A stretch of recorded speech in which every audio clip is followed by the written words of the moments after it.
জান্নাত হচ্ছে যুবক যুবতীদের জায়গা, বয়স্কদের স্থান নাই। আপনারা যারা বয়স্ক আপনারা রাগ করেন না, আপনারা যুবক হয়ে ঢুকবেন, চিল্লায় বলেন আল্লাহু আকবার। এক মহিলা এসে বলল, ইয়া রাসূলুল্লাহ আউসিনি, আমাকে কিছু ওসিয়ত করেন, কিছু নসিহত করেন, কিছু উপদেশ দেন।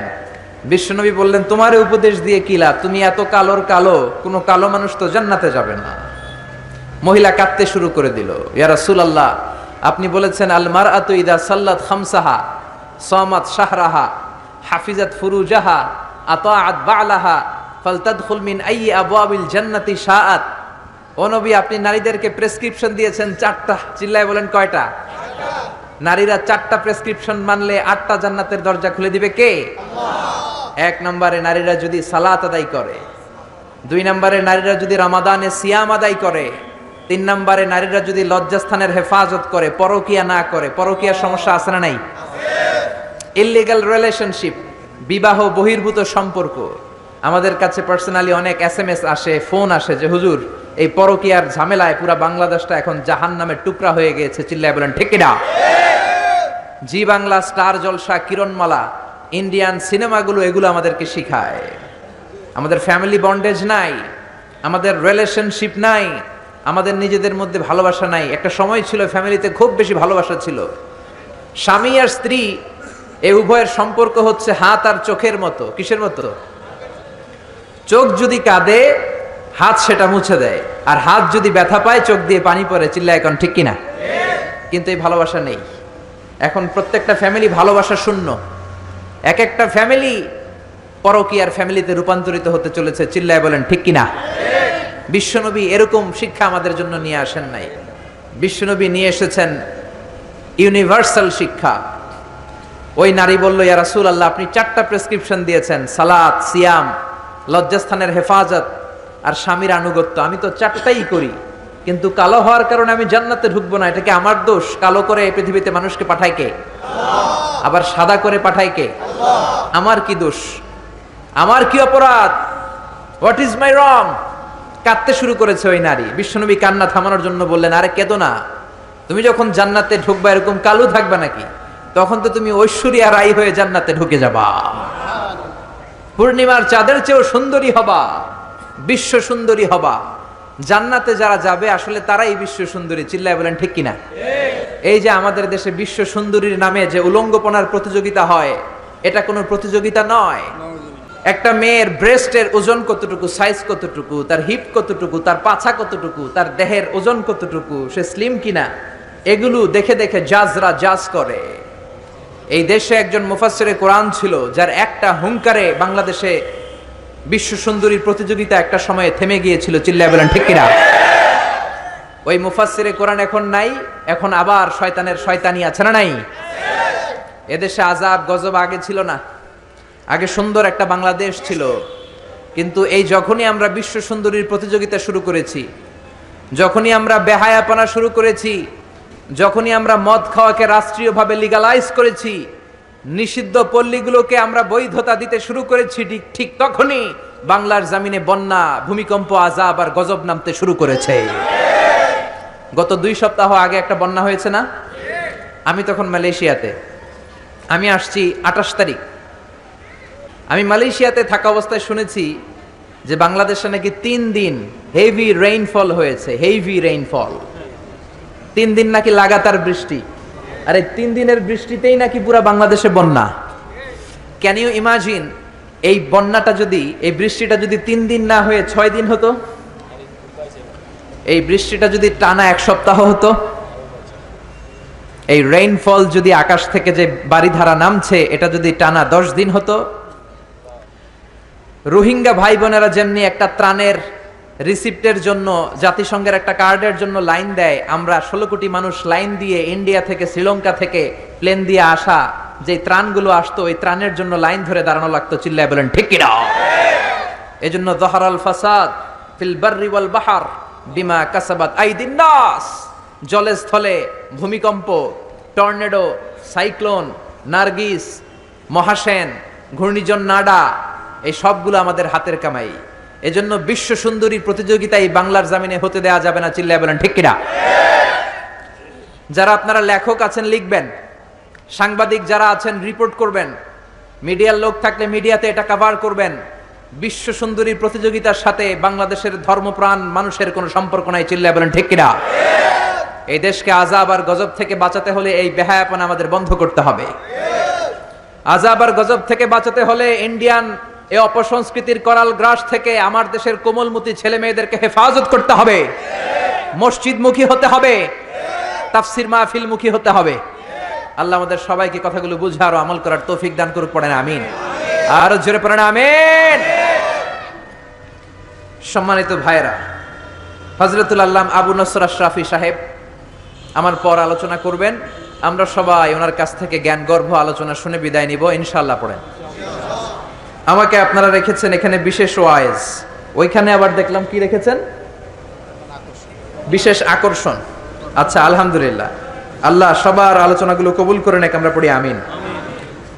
সৌজন্যে ছিল মেসার্স সাবিল এলপি গ্যাস, যারাই এই প্রোগ্রামের জন্য অর্থ দিয়ে, পয়সা দিয়ে, টাকা দিয়ে, বুদ্ধি দিয়ে, পরামর্শ দিয়ে, সহযোগিতার হাত বাড়িয়ে, তাহাজ্জুদের জায়নামাজে দোয়া করে করে এই প্রোগ্রামটাকে আজকে এই চমৎকার জান্নাতের বাগানে রূপান্তর করার ব্যাপারে সহায়তার হাত বাড়িয়ে দিয়েছেন। আল্লাহ সকলের সহায়তাকে কবুল করে নেক, এই মাহফিলটাকে আমাদের নাজাতের ওসিলা করে দেখ, আমরা পড়ি আমিন। এই তাফসির মাহফিলে আসতে পেরে আমরা খুশি না বেজার? খুশির আওয়াজ কি ছোট হয় না বড় হয়? খুশি না বেজার?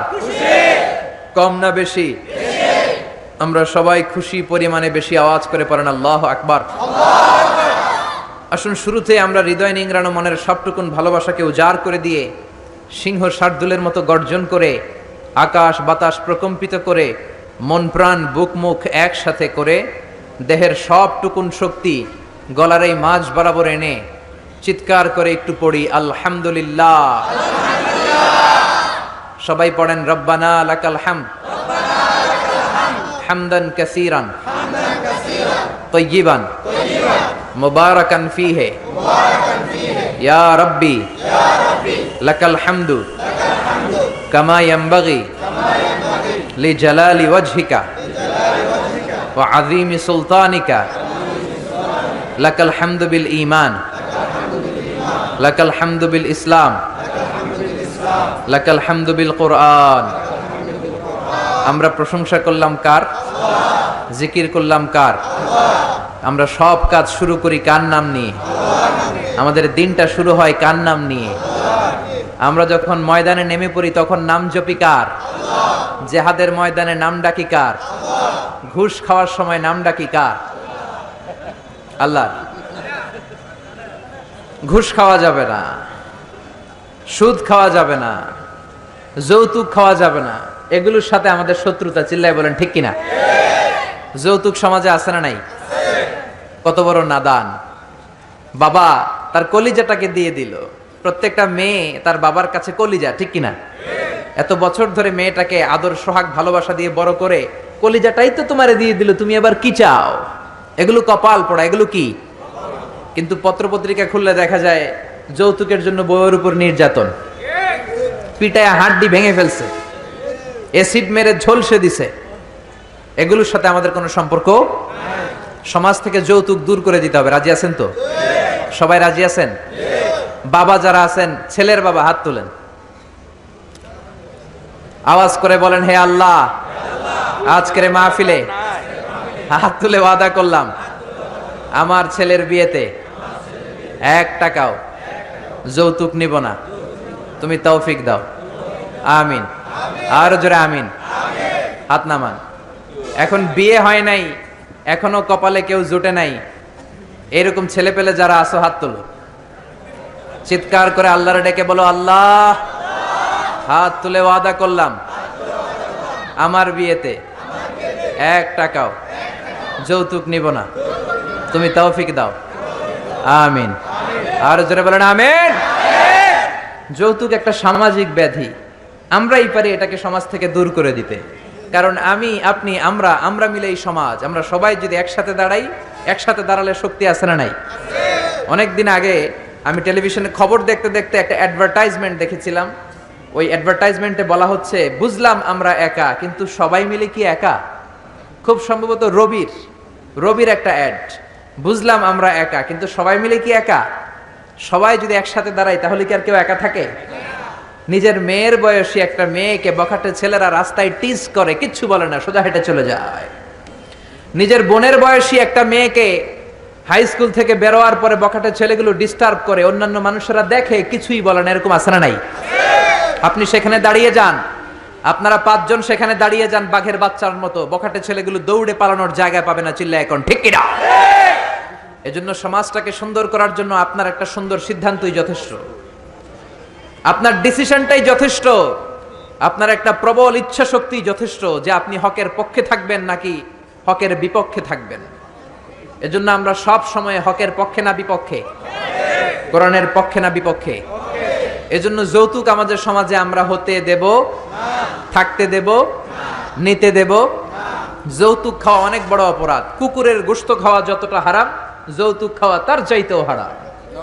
এই যে আমার সামনে মুহাদ্দিসে ইকরাম বসে আছেন, মুফাসসিরিনে ইকরাম বসে আছেন, উস্তাজুল আসাতে যারা বসে আছেন, ওনারাই বলবেন যৌতুক খাওয়া কুকুরের গোশত খাওয়ার চেয়ে বড় হারাম। এর কারণ কুকুরের গোশত খেলে একটা গুনাহ হয়, আপনি হারাম খেয়েছেন, ইল্লিগাল একটা ফুড আপনি নিজে খেয়েছেন, এই গুনাহ করেছেন, হারাম খাওয়ার গুনাহ। আর যৌতুক খেলে ডাবল গুনাহ, এক হচ্ছে যৌতুক এটা হারাম, হারাম খাওয়ার গুনাহ, 2 হচ্ছে শ্বশুর বাড়ির উপর জুলুম করার গুনাহ। চিল্লায় বলেন ঠিক কিনা? বিশ্বনবী বলেছেন না, যুলমু যুলুমাতুন ইয়াউমাল কিয়ামা, জুলুম কিয়ামতের দিন অন্ধকার হয়ে জালিমের কাঁধের উপর চেপে বসে যাবে। সে পুলসিরাত পার হতে পারবে না, সে সামনের দিকে প্রসিড করতে পারবে না, সে জান্নাতের ঘ্রাণও পাবে না। চিল্লায় বলেন ঠিক কিনা? এজন্য যৌতুককে আমরা সমাজ থেকে ঝাড়ু পিটা করে বিদায় করে দিব। রাজি আছেন? রাজি আছেন মুসলমান? আল্লাহ আমাদেরকে কবুল করে নেক, আমরা পড়ি আমিন। আমরা আমাদের সব কাজ শুরু করি একজনের নাম নিয়ে, তিনি কে? আরো জোরে বলেন, তিনি কে?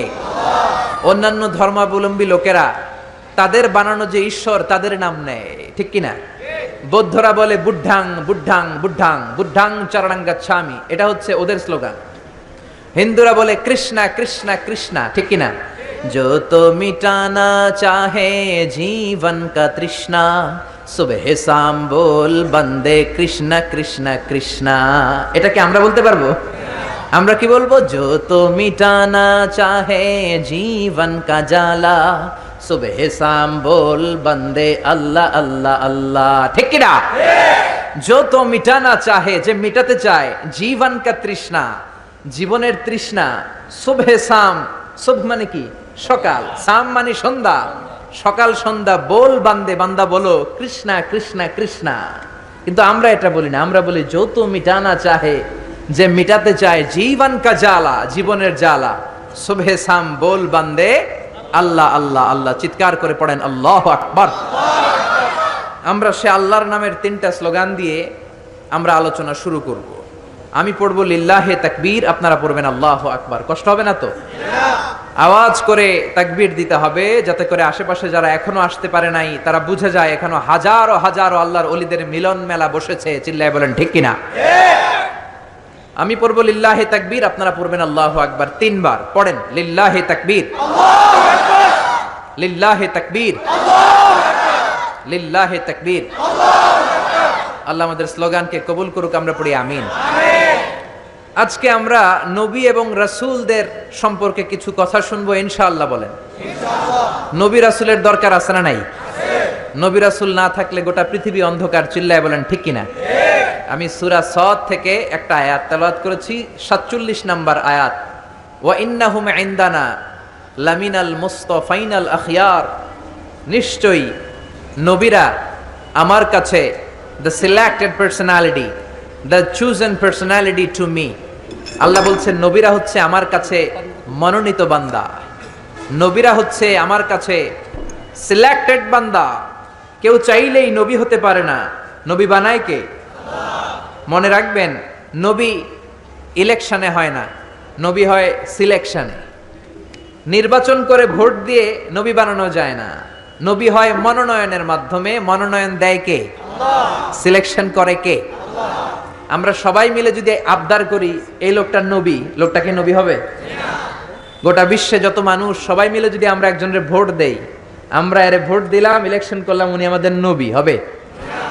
পৃথিবীতে যত জিন আছে, মানুষের সাথে জিনেরাও যদি বলে উনি নবী হওয়া উচিত, he should be a prophet, সে কি নবী হবে? পৃথিবীতে যত ফেরেশতারা আছে তারা বললে তো হবে? হবে? তার মানে মহাবিশ্বের সবাই মিলেও যদি আবদার করে যে উনি নবী হোক, আর আল্লাহ যদি বলেন নো, তাহলে সে নবী হবে না। চিল্লায় বলেন ঠিক কিনা? আর আল্লাহ যদি কাউকে নবী বানিয়ে পাঠায় আর গোটা বিশ্বের সবাই যদি তার বিরোধিতা করে, তিনি নবী হয়েই যাবেন, নবী হিসেবে সিলেক্টেড হয়েই যাবেন, মনোনয়ন পেয়েই যাবেন। চিল্লায় বলেন ঠিক কিনা? এজন্য রব্বুল আলামিন বলেন, ইন্নাল্লাহা আসতাফা আদাম ওয়া নূহা ওয়া আলা ইব্রাহিম ওয়া আলা ইমরান আলাল আলামিন। নিশ্চয়ই রব্বুল আলামিন সাইয়েদনা আদমকে নবী হিসেবে মনোনয়ন দিয়েছেন, নূহ আলাইহিস সালামকে মনোনয়ন দিয়েছেন, ইব্রাহিমের বংশধরদেরকে নবী হিসেবে মনোনয়ন দিয়েছেন, আলে ইমরানের বংশধরদেরকে রব্বুল আলামিন নবী হিসেবে মনোনয়ন দিয়েছেন। জোরে বলেন ঠিক কিনা? তাহলে বুঝা গেল যে নবী এটা কারো ইচ্ছায় কেউ হতে পারে না, নবী বানায় কে? নবীদের নামে কোরআনে সূরা আছে না নাই? কি নাম? সূরাতুল আম্বিয়া। একটা সূরা আছে যেখানে 14 জন নবীর ব্যাপারে আলোচনা হয়েছে। আর এই যে হাফেজ সাহেব বলল, ভাই বলল যে ইউসুফ, হ্যাঁ, ইন্ডিভিজুয়ালি 6 জন নবীর নামে 6টা সূরা ডেডিকেট করা হয়েছে। সূরা ইউনুস আছে না নাই? সূরা হুদ আছে না নাই? সূরা ইউসুফ আছে না নাই? সূরা নূহ, মুহাম্মদ, ইব্রাহিম, এই 6টা নবীর নামে 6টা সূরা কোরআনের মধ্যে দিয়েছে কে? আল্লাহ। এই নবীদের উপর ঈমান আনা ফরজ। চিল্লায় বলেন কি? আপনি শুধু আল্লাহর উপর ঈমান আনলেন, নবীদেরকে মানেন না, আপনি কি মুমিন না কাফের? এজন্য ছোটবেলায় আমরা ঈমানকে 2 ভাগে পড়েছি, ঈমানে মুজমাল আরেকটা মুফাসসাল। মুজমাল মানে হচ্ছে প্রিসাইজ বিলিফ, সংক্ষিপ্ত ঈমান, এই বিশ্বাসটা শুধু আল্লাহর উপরে, বিস্তর ঈমান। ঈমানে মুজমালে আমরা বলি আমানতু বিল্লাহি কামা হুয়া, আল্লাহ যেমন ঠিক তেমন আল্লাহর উপর ঈমান আনলাম। বি আসমাইহি ওয়া সিফাতিহি, আল্লাহর যত নাম আছে, যত সিফাত আছে, এগুলোর উপরও ঈমান আনার দরকার আছে না নাই? আকাবিলতু জামিআ আহকামিহি ওয়া আরকানিহি, আল্লাহর দেয়া সব হুকুম আমি মেনে নিলাম। এটা হচ্ছে ঈমানে মুজমাল। কথা বুঝতে হবে, এটা কি? আরেকটা হলো ঈমানে মুফাসসাল, 60টা বিষয়ের উপর ঈমান আনা ফরজ। জোরে বলেন ঠিক কিনা? 1 নম্বরে আমানতু বিল্লাহ, আল্লাহর উপর ঈমান। 2 নম্বরে ওয়া মালাইকাতিহি, আল্লাহর ফেরেশতাদের উপর, এঞ্জেলদের উপর ঈমান। 3 নম্বরে ওয়া কুতুবিহি, আল্লাহর কিতাবের উপর ঈমান। ঠিক কিনা? আপনি শুধু কোরআন মানেন, তাওরাত যে আল্লাহর কিতাব মানেন না, ইনজিল আল্লাহর কিতাব মানেন না, জাবুর আল্লাহর পাঠানো আসমানি কিতাব মানেন না, আপনি কি মুমিন না কাফের? এজন্য আল্লাহর উপর ঈমান, ফেরেশতাদের উপর ঈমান, কিতাবের উপর ঈমান, ওয়া রুসুলিহি। 4 নম্বরে হলো আল্লাহর রাসূলদের উপরে ঈমান আনার দরকার আছে না নাই? তারপরে ওয়াল ইয়াউমিল আখির, আখিরাতের উপর ঈমান। তারপরে ওয়াল কদারি খাইরিহি, তাকদীরের উপর ঈমান, ভাগ্যলিপির উপর ঈমান। খাইরিহি ওয়া শাররিহি মিনাল্লাহি তাআলা, ভালো হোক মন্দ হোক করতে পারে একজন, তিনি কে? বাংলাদেশে অনেকে কুফাতে বিশ্বাস করে। কুফা দেখবেন ক্রিকেট খেলা দেখতেছে, এক বন্ধু ঢুকছে, বলে তুই ঢুকলি কেন, তুই বেরো, তুই ঢুকলেই বাংলাদেশের উইকেট পড়ে যায়, তুই একটা কুফা। এরকম কথাবার্তা আছে না নাই? আসলে তার বন্ধু ঢুকলেও উইকেট পড়তো, না ঢুকলেও কুফা ঢুফা বলতে ইসলামে কিছু নাই। ওয়াল কদরি খাইরিহি ওয়া শাররিহি, ভালো হোক মন্দ হোক করতে পারে একজন, তিনি কে? অনেকে দেখবেন ছোট্ট বাচ্চার কপালে এরকম কালো একটা টিপ দেয়। এই কুমিল্লার এলাকাতে তো এগুলো নাই, আছে? সর্বনাশ। কেন দেয়? মানুষের চোখ থেকে, বদনজর থেকে বাঁচানোর জন্য দেয় না? অবাক করা কাণ্ড। আমি আমার একটা অ্যালবাম, অনেক আগের একটা আর্কাইভ ছবির অ্যালবাম ঘাটতে ঘাটতে আমার বাসায় দেখলাম ছোটবেলা আমার আম্মাও আমার টিপ দিচ্ছে, এই জায়গায় বিশাল একটা কালো টিপ দিচ্ছে। কারণ তিনি শুনেছে তার নানির কাছে, নানি শুনছে তার নানির কাছে। আগে নানিদের কথা কোরআনের মতো মানা হতো, চিল্লা এখন ঠিক কিনা? কিন্তু এখন এমন সময় এসেছে যাচাই বাছাইয়ের দরকার আছে না নাই? You have to test everything with the holy Quran. চিল্লায় বলেন ঠিক কিনা? কারণ কোরআন আপনাকে সমাধান দিবে। আপনি যত ঝামেলায় পড়েন, আপনি যত বিপদে পড়েন, এই বিপদ থেকে সমাধান দিতে পারে একমাত্র কোরআন। চিল্লায় বলেন কি? সমাধান চাও যদি জীবনে, মরণে ফিরে যাও, খুঁজে নাও, চোখ রাখো কোরআনে। পারেন না? সুন্দর সুন্দর ইসলামী সঙ্গীতগুলো মুখস্থ রাখবেন, পড়েন। সমাধান চাও যদি জীবনে, মরণে ফিরে যাও, খুঁজে নাও, চোখ রাখো কোরআনে। সবাই পড়েন আওয়াজ করে। সমাধান চাও যদি জীবনে, মরণে ফিরে যাও, খুঁজে নাও চোখ রাখো কোরআনে if you want a solution this dunya and akhirah go back have a look to the holy কোরআনে চিল্লায় বলেন ঠিক কি না এজন্য এই কালিমাগুলো দেয়া যাবে না কাজল আপনার ছেলেকে বদনজর থেকে বাঁচাতে পারে না বদনজর থেকে বাঁচাবে কে আল্লাহ আপনি সূরা ফাতিহা পড়ে ছেলের গায়ে ফু দেন সূরা ফালাক পড়ে ফু দেন নাস পড়ে ফু দেন আপনার ছেলেকে সুস্থ রাখবে কে আল্লাহ বিশ্বনবীকেও জাদু করা হয়েছে কি আজীব তামাশা বিশ্বনবীকে জাদু করে 6 মাস অসুস্থ রাখা হয়েছিল জাদু করেছে ইহুদিদের বন্ধু লাবিদ ইবনুল আসাম 6 মাস বিশ্বনবী ছিলেন অসুস্থ দাঁড়াতে পারে না বসতে পারে না নামাজ পড়তে গেলে কষ্ট হয় 6 মাস পরে আল্লাহ সূরাতুল ফালাক সূরাতুন নাস নাজিল করে দিলেন এই দুইটা সূরাকে একসাথে বলে মুআউযিজাতান চিল্লায় বলেন কি নাম মুআউযিজাতান চিল্লায় বলেন কি নাম এই দুইটা সূরা পরে যদি ফু দেন কোন জিনের বাদশাও আপনার ছিটেফোঁটা কিচ্ছু করতে পারবে না চিল্লায় বলেন ঠিক কি না এজন্য সূরা ফালাক পরে ফু দিবেন নাস পরে ফু দিবেন ছেলেকে সুস্থ রাখবে কে আল্লাহ আবার অনেক ট্রাকের ড্রাইভার দেখবেন ট্রাকের নিচে পুরাতন জুতা ঝুলায় আছে না নাই সিরা জুতা আছে না আমার নানা কয় ফিসাও বাইন্দা রাখে মানে ঝাড়ু বেঁধে রাখে তাই ট্রাকের ড্রাইভারে জিজ্ঞেস করলাম কি রে পুরান জুতা ঝুলাইলি কেন কয় হুজুর মুখ লাগে তো মুখ লাগলে কি হয়েছে কয় যেটা মুখ লাগাইছে ওর গালের মধ্যে আমার জুতা যাইয়া পড়ছে এগুলো ভুয়া কথা এই পুরাতন ঝাড়ু পুরাতন জুতা এগুলো আপনারে রক্ষা করতে পারে না রক্ষা করতে পারে একজন তিনি কে আল্লাহ আরো জোরে তিনি কে আল্লাহ আবার বাচ্চাদের দাঁত পড়ে গেলে এটা ইঁদুরের গর্তে ফেলে নতুন দাঁতের জন্য আছে না নাই ইন্দুর মামা আমনে আমার বড় মামা আমার মোটা দাঁত নিয়ে আমনের চিকন দাঁত দেন চিন্তা করেন আশরাফুল মাখলুকাত যাদেরকে সবচেয়ে সুন্দর ডিজাইন দিয়ে প্যাটার্ন দিয়ে ইন্টেলেকচুয়াল পাওয়ার দিয়ে ক্যাপাবিলিটি দিয়ে আল্লাহ বানিয়েছে সেই শ্রেষ্ঠ মানুষ যে নাসা থেকে মহাকাশে চলে যায় যে চাঁদে নেমে যায় যে মঙ্গলে ছুটে যায় যে সুপার বোম সুপারসনিক বিমান দিয়ে পৃথিবীর এক প্রান্ত থেকে আরেক প্রান্তে চলে যায় যে কনকর্ড দিয়ে হিথ্রো এয়ারপোর্ট থেকে টরন্টো ইন্টারন্যাশনাল এয়ারপোর্টে আগে যেতে লাগতো 4.5 ঘন্টা সেই বোম সুপারসনিক দিয়ে 2.5 ঘন্টা এখন পুরো আটলান্টিক মহাসাগর পার হয়ে যায় চিল্লায় বলেন সুবহানাল্লাহ এই ক্যাপাবিলিটি আল্লাহ মানুষকে দিয়েছে সে আশরাফুল মাখলুকাত তার দাঁতের জন্য যায় ইন্দুরের গর্তের কাছে নাউজুবিল্লাহ বলবেন না একজন মানুষের রুচি কতটা নিচে নামলে সে আশরাফুল মাখলুকাত হয়েও দাঁত চাওয়ার জন্য ইঁদুরের কাছে যেতে পারে দাঁত দিয়েছে কে আল্লাহ আবার বয়স হলে 80 বছর যখন পার হয়ে যায় দাঁতগুলো নিয়ে যায় কে আল্লাহ সবকিছু দেয়ার মালিক একজন তিনি কে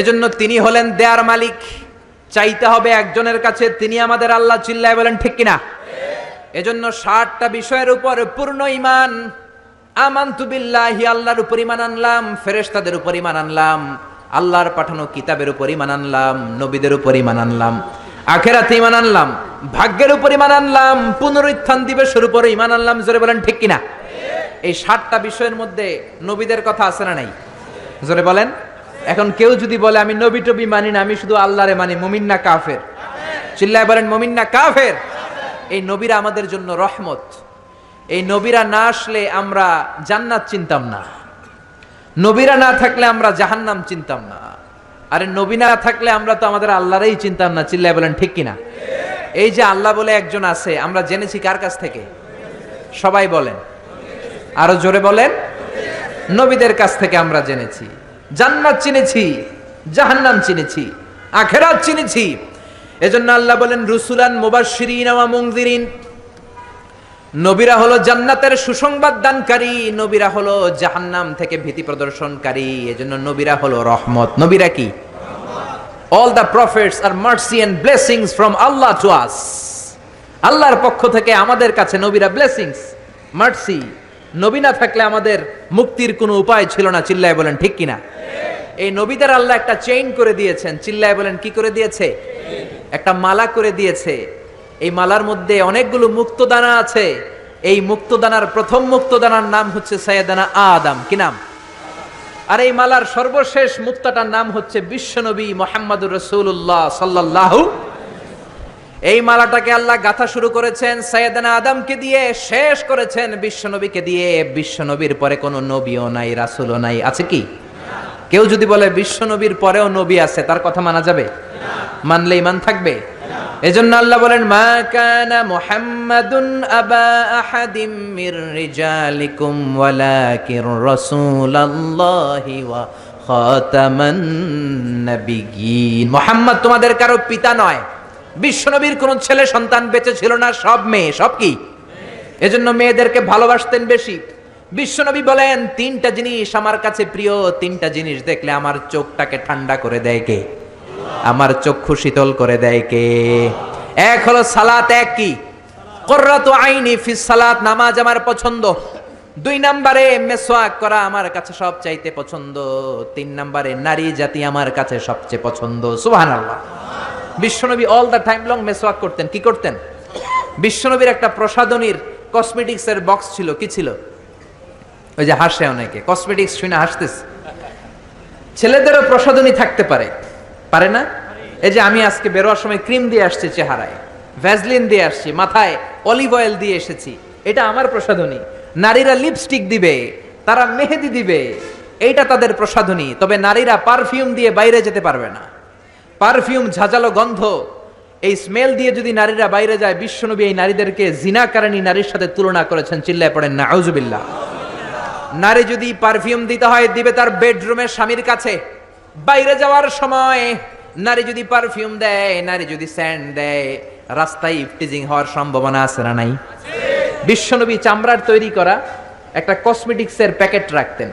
এটার মধ্যে ৫-৬টা জিনিস রাখতেন। এর মধ্যে এক নাম্বার হচ্ছে মেসওয়াক। এক নাম্বার কি? আরবিতে বলে আসিওয়াক। মেসওয়াক করেন তো? করেছেন? করেছেন? আরো জোরে বলেন, করেছেন? আওয়াজ নাই, করে নাই। আমিও আজকে করছি মেসওয়াক। মেসওয়াক করবেন, দাঁত সুন্দর থাকবে, শক্ত থাকবে। কি পেস্ট দিয়ে মাঝে, কি এটা দিয়ে মাঝে, সেটা দিয়ে মাঝে, কিছুদিন পরে এই দাঁতের ব্যথা আছে না নাই? বিশ্বনবীর সুন্নাহ মানেন, জীবনটাকে প্রাণবন্ত করে দিবে কে? মেসওয়াক ছিল এক নাম্বার। দুই নাম্বারে ছিল টুথপিক। টুথপিক বুঝেন না? খিলাইল বুঝেন? গোশত খাওয়ার পরে খিলাইল আছে না নাই? মেসওয়াক রাখতেন, টুথপিক রাখতেন। তারপরে মিস্ক, মিস্ক নামে একটা আতর আছে, আতরের ছোট্ট একটা শিশি রাখতেন। সুবহানাল্লাহ পড়বেন না? কি নবী ছিলেন! হাতে আতর দিতেন। কাজী নজরুলের মতো মাথাটাকে সিতি করে সিতির মাঝখানে আতর ঢেলে দিতেন। ওই আতর টপ টপ টপ টপ করে কপালে পড়তো। আর ওই কপাল দিয়ে যেখানেই সেজদা, ওইখানেই নবীর আতরের ঘ্রাণ আছে না নাই? পুরো মসজিদে নববী বিশ্বনবীর ব্যবহার করা পারফিউমের ঘ্রাণে আমোদ হয়ে যেত। ওই প্রসাধনীর বক্সে, কসমেটিক্সের বক্সে ছিল মেসওয়াক। কি ছিল? দুই নাম্বার ছিল টুথপিক, দাঁতের খিলাল। তিন নাম্বারে ছিল আপনার আতর। চার নাম্বারে ছিল কাজলদানি। কি ছিল? পাঁচ নাম্বারে ছিল অলিভ অয়েল। কি ছিল? জাইতুনের তেল। বিশ্বনবী বলেন ফাদ্দাহিনু ফাইন্না ফি তাদহিনি বারাকা। তেল খাও, তেল মালিশ করো, তেলের মধ্যে বরকত ঢুকিয়ে দিয়েছে কে? এজন্য বিশ্বনবী এগুলো ব্যবহার করতেন। এগুলো আমাদের দৈনন্দিন জীবনে ব্যবহার করার দরকার আছে না নাই? বিশ্বনবী বললেন আমার পরে কোনো নবী নাই, আমার পরে কোনো রাসূল নাই, আমি হলাম সর্বশেষ রাসূল। ঠিক কিনা? তিনটা জিনিস পছন্দ করতেন বেশি। নারী পছন্দ করতেন, আতর পছন্দ করতেন, পারফিউম পছন্দ করতেন, মেসওয়াক পছন্দ করতেন। আর বলতেন কুররাতু আইনি ফিস সালাহ, আমি যখন নামাজে দাঁড়াই আমার চোখটাকে শীতল করে দেয় কে? এজন্য নারীদের সাথে কখনো খারাপ আচরণ করে নাই। কোন ছেলে সন্তান বিশ্বনবীর বেঁচে ছিল না। ইব্রাহিম নামে একটা ছেলে ছিল, আব্দুল্লাহ নামে একটা ছেলে ছিল। এগুলোকে দুনিয়া থেকে ছোট্ট বয়সেই নিয়ে গিয়েছে কে? বেঁচে ছিল 4 মেয়ে। এর মধ্যে সবচেয়ে বেশি ভালোবাসতেন ফাতেমাকে। কাকে? জোরে বলেন, কাকে? সাইয়্যিদাতু নিসাই আহলিল জান্নাহ, জান্নাতি সব নারীদের সর্দারিনী হবে ফাতেমা। চিল্লায়ে বলেন সুবহানাল্লাহ। সাইয়্যিদাতু নিসাই আহলিল জান্নাহ। বিশ্বনবী সফরে বের হলে সবার শেষে ফাতেমার সাথে দেখা করে সফরে চলে যেতেন। আবার সফর শেষ করে ফিরে আসার সময় সবার আগে ফাতেমার সাথে দেখা করতেন। আবার বিশ্বনবী বলতেন ফাতিমা তু বিদউম মিন্নি, ফাতেমা আমার কলিজার টুকরা। যে ফাতেমারে কষ্ট দেয় সেজন্য আমি বিশ্বনবীরে কষ্ট দেয়। যে ফাতেমার মুখের মধ্যে হাসি ফুটিয়ে দেয় সেজন্য বিশ্বনবীর মুখের মধ্যে হাসি ফুটিয়ে দেয়। চিল্লায় পড়েন আল্লাহু আকবার। বিশ্বনবী সব সময় মুচকি হাসতেন। কি করতেন? কথা বুঝতেছেন না? কষ্ট হচ্ছে তো জবাব দেন না কেন? কি হাসতেন? মুচকি হাসেন তো আপনারা? হ্যাঁ, প্রতিদিন ঘরে যে বিবিকে একটা মুচকি হাসি দিবেন। বিশ্বনবী বলেছেন তাবাসসুমুকা ফি ওয়াজহি আখিকা